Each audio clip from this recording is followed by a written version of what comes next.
Queridos, vamos abrir a palavra de Deus na primeira carta de Paulo aos Coríntios. Estamos começando hoje uma série de exposições nessa carta tão conhecida do Novo Testamento e, na minha opinião, provavelmente uma das mais atuais, considerando a similaridade de contextos, como nós queremos demonstrar para vocês. A série de Filipenses foi terminada, ela está totalmente disponível no canal da nossa igreja e você pode seguir a série de Filipenses se você perdeu alguma das exposições.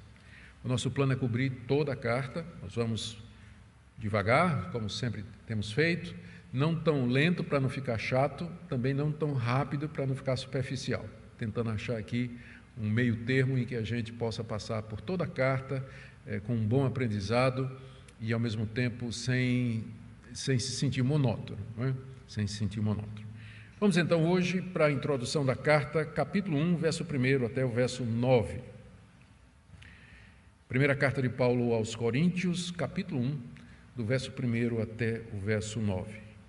Paulo, chamado pela vontade de Deus para ser apóstolo de Cristo Jesus, e o irmão Sóstenes, a igreja de Deus que está em Corinto, aos santificados em Cristo Jesus, chamados para ser santos, com todos os que em todos os lugares invocam o nome de nosso Senhor Jesus Cristo, Senhor deles e nosso.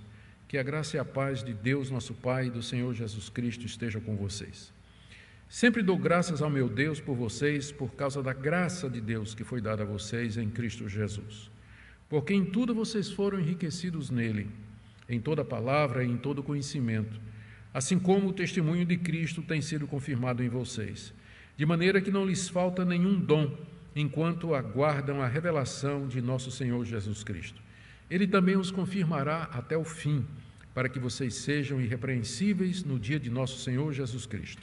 Fiel é Deus, pelo qual vocês foram chamados à comunhão de seu Filho Jesus Cristo, nosso Senhor. Até aqui a leitura da Escritura, nós vamos pedir a iluminação do Espírito Santo, afinal nós estamos diante da própria palavra de Deus e precisamos da ajuda dele para que possamos compreendê-la. Sim, Pai, nós reconhecemos a inspiração e a veracidade, a autoridade, infalibilidade da Tua palavra. E quem pode compreendê-la? Quem pode, Senhor, penetrar todos os seus mistérios? Pedimos que Teu Espírito Santo, que inspirou os autores a registrar a Tua vontade, também nos ilumine, de tal maneira que, além de compreender o sentido, nós possamos trazer o significado dessas palavras para as nossas vidas, para nosso aprendizado, crescimento, transformação, consolo, conforto, no meio das nossas lutas, dúvidas, conflitos que enfrentamos aqui.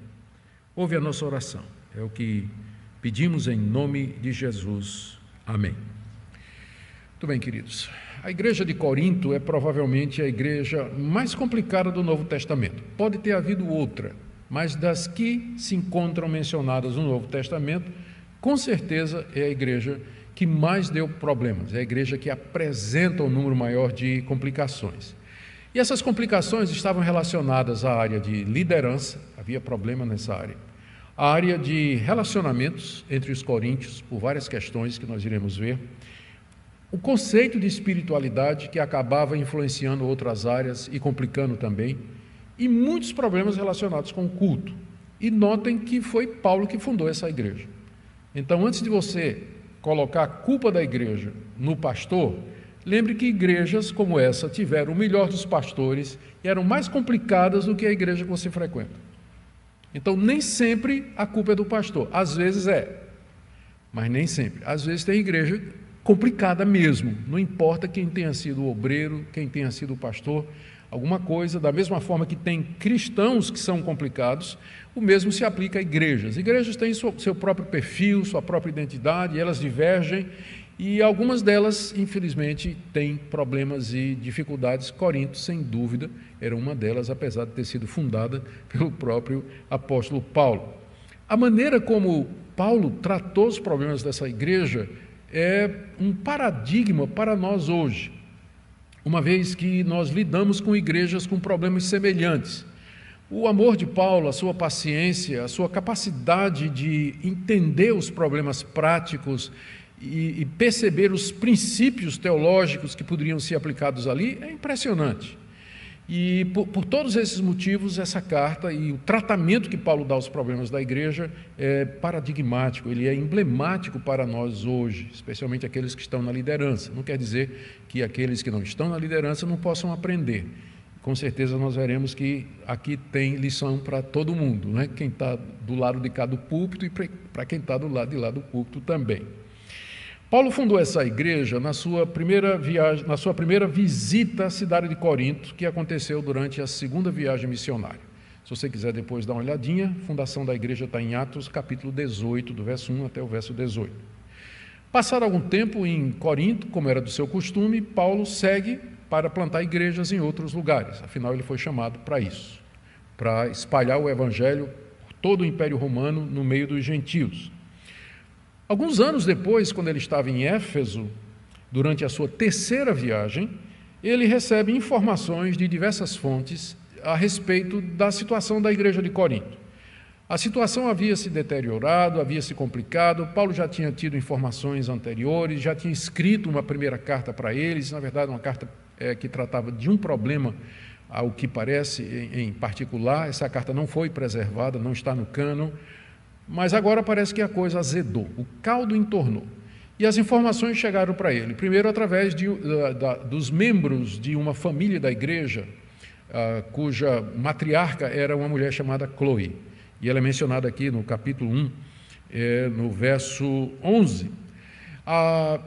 Além disso, Paulo recebeu uma comissão que veio da igreja de Corinto, uma comissão composta de três homens, Estéfano, Fortunato e Acaico. Eles são mencionados no capítulo 16, no verso 17.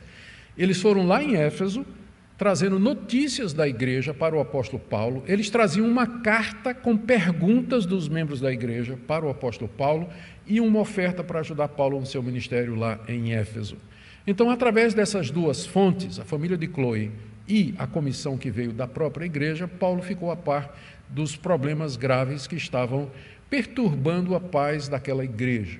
E então, quando ele senta para escrever essa carta, as informações que ele recebeu e os problemas da igreja, nós podemos deduzir pelo que ele escreve aqui. Então, é uma espécie de leitura ao inverso. A gente vai ler a resposta para poder entender qual era a pergunta, porque nós não temos a carta dos Coríntios para Paulo, não temos. Mas nós temos as respostas que Paulo deu e então, a gente pode tirar pelas respostas, a gente pode tirar o que era mais ou menos as perguntas. E quando a gente faz isso, o quadro que emerge é um quadro não muito animador. A igreja estava dividida em 4 partidos, nomeados em torno das personalidades recentes que tinham tido alguma influência na história da igreja. Paulo, fundador, depois Apolo, que foi pastor depois de Paulo, Pedro, que era o líder mais conhecido daquela época, era o líder da equipe apostólica. Alguns acham que Pedro esteve em Corinto, embora a gente não tenha registro aqui no livro de Atos, nem menção nenhuma de Pedro nas suas cartas. E tinha um quarto grupo que provavelmente era o mais complicado de todos, que era o grupo de Cristo. E porque eles diziam que não era de Paulo, não era de Pedro, não era de Apolo, eles eram de Cristo. Com isso eles queriam dizer: nós não aceitamos liderança de ninguém, a gente recebe online, direto. Somos os espirituais, nós não queremos saber dos...